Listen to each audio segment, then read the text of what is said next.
A for Awami League, B for BNP.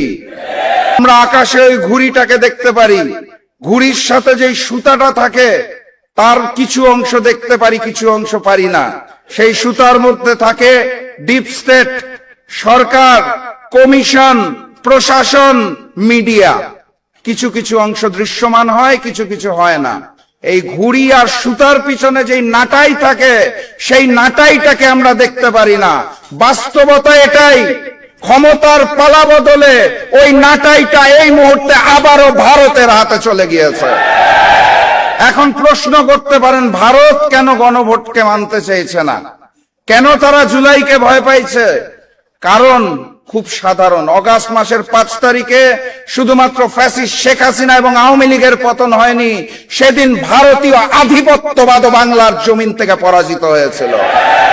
তারা নতুন করে সেই আধিপত্যবাদকে ফেরত পেতে চায়।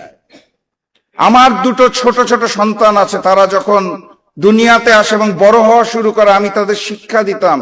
যখন পড়াতাম আমার মনে আছে, আমি বলতাম A for apple, B for ball. Hindustan, Bharat আমাদের শিখাতে চায় A for Awami League, B for BNP. ভারতের পরিকল্পনায় আওয়ামী লীগের অসমাপ্ত কাজকে পূরণ করার জন্য যেই বিএনপি দায়িত্ব গ্রহণ করেছে, সেই বিএনপি এবং ভারতের আধিপত্যবাদকে আমরা মেনে নেব না ইনশাআল্লাহ।